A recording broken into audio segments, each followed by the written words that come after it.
ഇന്നത്തെ വിഷയം എന്ന് പറയുന്നത് തികച്ചും വ്യത്യസ്തമാണ്. നമുക്കറിയാം, ഇക്കഴിഞ്ഞ ദിവസം രാജ്യസഭയിൽ വഖഫ് ബില്ല് ചർച്ച ചെയ്തുകൊണ്ട് സംസാരിക്കുന്നതിനിടെ നമ്മുടെ ജോൺ ബ്രിട്ടാസിന്റെ കിടിലം പ്രസംഗം, ആ ടോക്ക് കേട്ടിട്ട് അത് കേൾക്കാത്തവരാരെങ്കിലും ഉണ്ടെങ്കിലോ എന്ന് ചിന്തിച്ചു പോയി അതിലൊരു വീഡിയോ ചെയ്യണമെന്ന് തോന്നിയതിൻ്റെ പേരിലാണ് ഇപ്പോൾ ഈ വീഡിയോ ചെയ്യുന്നത്.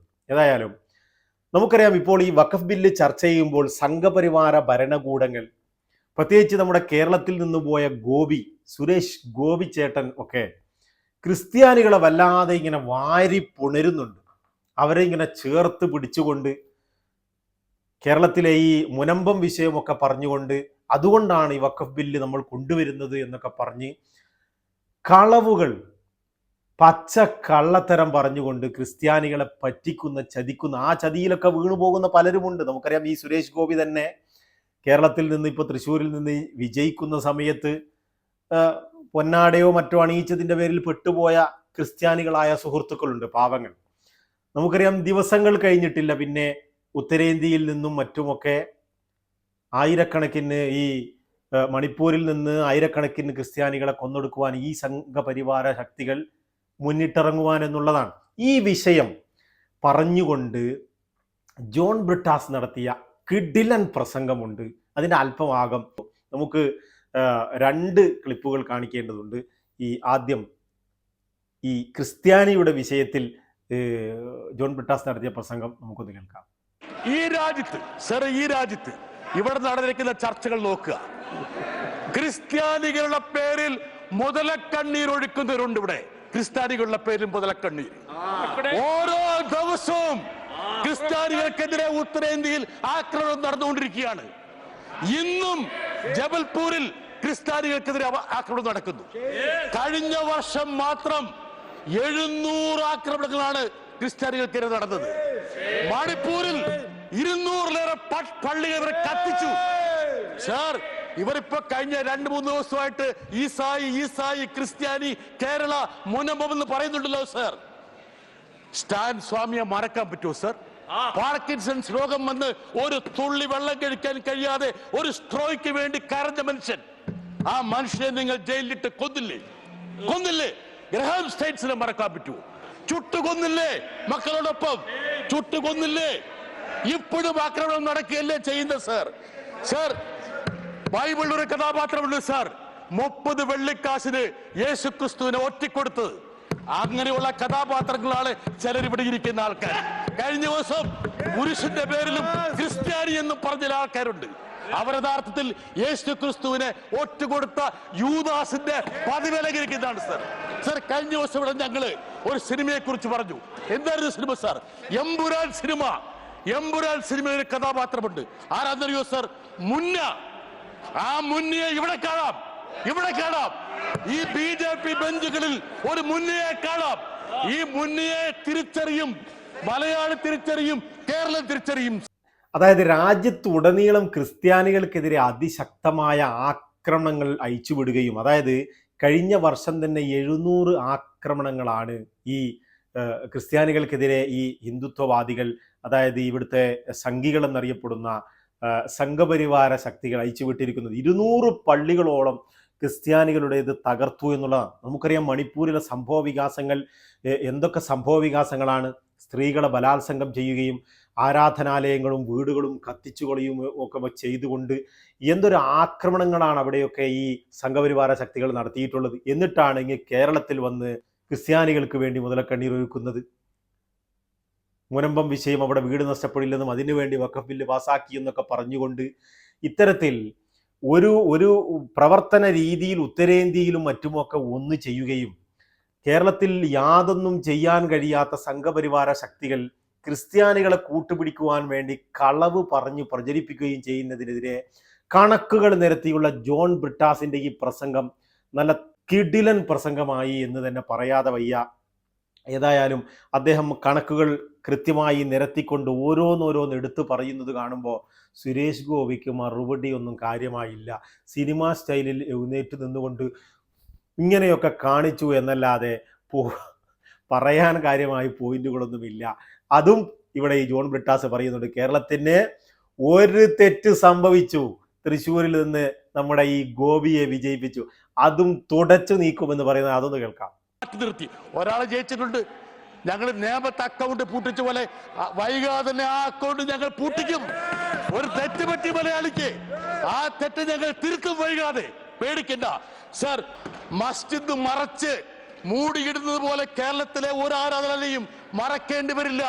ഒരാൾക്കും ഭയത്തിൽ കഴിയേണ്ടി വരില്ല. ഏവർക്കും സഹോദരത്തോടെ കേരളത്തിൽ ജീവിക്കാനുള്ള അന്തരീക്ഷം ഞങ്ങൾ ഉണ്ടാക്കിയിരിക്കും.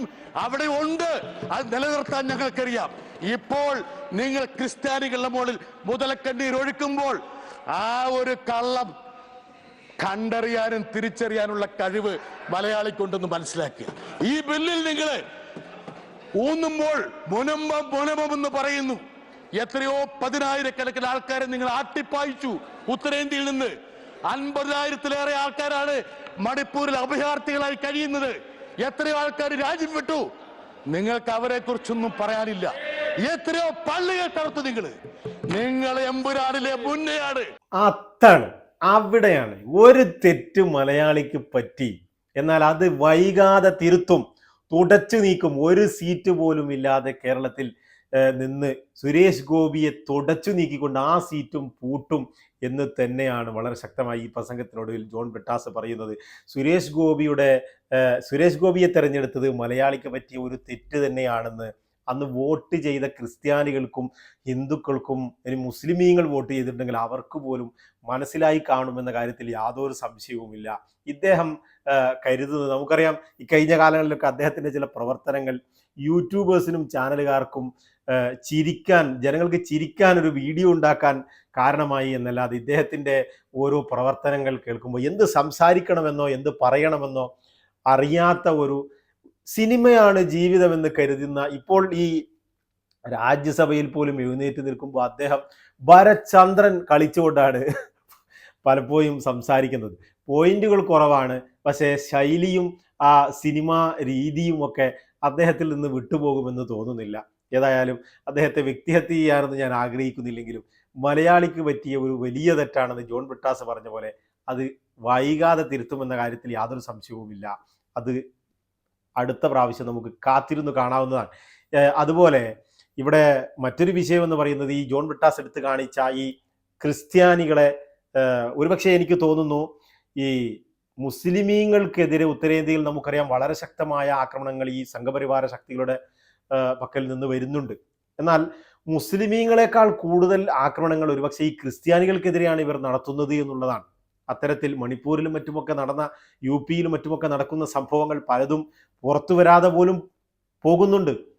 ആയിരക്കണക്കിന് ആക്രമണങ്ങളാണ് ഇവർ ക്രിസ്ത്യാനികൾക്കെതിരെ നടത്തുന്നത്. എന്നിട്ട് ഇവിടെ കേരളത്തിൽ വന്നുകൊണ്ട് ക്രിസ്ത്യാനികളെ കൂട്ടിപ്പിടിക്കുവാൻ വേണ്ടി നിൽക്കുമ്പോൾ ഇതിൽ പെട്ടുപോകുന്ന ചില ക്രിസ്ത്യാനികൾ അവർ ചിന്തിക്കുന്നത് ഒരു പക്ഷേ വാർത്തയിൽ വരുന്നത് ബീഫ് സൂക്ഷിച്ചത് കൊണ്ട് ഒരു മുസ്ലിമിനെ കൊന്നു മറ്റോ ഉള്ള ചില വാർത്തകളാണെങ്കിൽ ഇത്തരത്തിൽ ഞങ്ങൾക്കെതിരെ, അതായത് കേരളത്തിൽ ഞങ്ങൾക്കെതിരെ വന്നില്ലല്ലോ എന്ന് ചിന്തിച്ചുകൊണ്ടായിരിക്കാം ചില പാവം അത്രക്ക് ആലോചിക്കാൻ കഴിവില്ലാത്ത ചില ക്രിസ്ത്യാൻ സുഹൃത്തുക്കൾ ഈ സംഘപരിവാര ശക്തികളെ കൂട്ടുപിടിക്കുന്നത് എന്ന് എനിക്ക് തോന്നിപ്പോവുകയാണ്. എന്നാൽ അവർ കരുതിയിരിക്കുക തന്നെ വേണം. നാളെ നിങ്ങളെ കൊള്ള അവരെത്തുന്നത് വരെ കാത്തിരിക്കുന്നതും അവരെ വാരിപ്പുണരുന്നതും നിങ്ങൾക്ക് അപകടം ചെയ്യുമെന്ന കാര്യത്തിൽ യാതൊരുവിധ സംശയവുമില്ല. ഈ ഫാസിസ്റ്റ് ശക്തികളൊക്കെയും ഇത്തരത്തിലാണ്. ഒരു പക്ഷേ അവർക്ക് വളരാൻ വേണ്ടി ഒരു പക്ഷേ കൂട്ടുപിടിക്കും. എന്നാൽ അവരുടെ എന്നേക്കുമായുള്ള ഉദ്ദേശം ഹിന്ദുത്വവാദം എന്ന് പറയുന്നത് ഹിന്ദുരാഷ്ട്രം ഇവിടെ രൂപകൽപ്പന ചെയ്യുകയും മുസ്ലിമീങ്ങളെയും ക്രിസ്ത്യാനികളെയും എന്തിലധികം കമ്മ്യൂണിസ്റ്റുകാരെ പോലും ഇല്ലാതാക്കലുമാണ് അവരുടെ ആത്യന്തിക ഉദ്ദേശമെന്ന് തിരിച്ചറിയാത്ത പാവം ക്രിസ്ത്യാനികൾ ഇവിടെയുണ്ട്. അവർ മാത്രമാണ് ഇത്തരം ചതികളിൽ വീണുപോകുക എന്ന് മാത്രം പറഞ്ഞുകൊണ്ട് ജോൺ ബ്രിട്ടാസ്, നമുക്കറിയാം അദ്ദേഹം ഒരു വലിയ കഴിവുള്ള ഡോക്ടറേറ്റ് ഒക്കെ ഉള്ള ഒരു വലിയ പത്രപ്രവർത്തകനൊക്കെ ആയിട്ടുള്ള ഒരു വ്യക്തിയാണ്. അദ്ദേഹത്തിൻ്റെ പല പ്രസംഗങ്ങളും നമുക്കറിയാം ഏവർക്കും ഇഷ്ടമാകുന്ന രീതിയിൽ പോയിന്റുകൾ എടുത്തു പറഞ്ഞുകൊണ്ട് പ്രസംഗിക്കാൻ കഴിയുള്ള CPM-ലെ ഒരു രാജ്യസഭാ അംഗമാണ് ജോൺ ബ്രിട്ടാസ് എന്ന് പറയുന്നത്. അദ്ദേഹത്തിൻ്റെ പ്രസംഗം വളരെ ഇഷ്ടമായി. അദ്ദേഹം ഏത് പാർട്ടിയാണോ ഏത് സംവിധാനത്തിൻ്റെ ഭാഗമാണോ എന്നുള്ളതല്ല, ഏതായാലും ഇന്ത്യ മുന്നണിയുടെ കേന്ദ്രത്തിൽ ഇന്ത്യ മുന്നണിയാണല്ലോ, അപ്പോൾ അത്തരത്തിൽ അദ്ദേഹത്തിന് ഒരു ബിഗ് സല്യൂട്ട്. തൽക്കാലം വിട, നമുക്ക് വീണ്ടും കാണാം.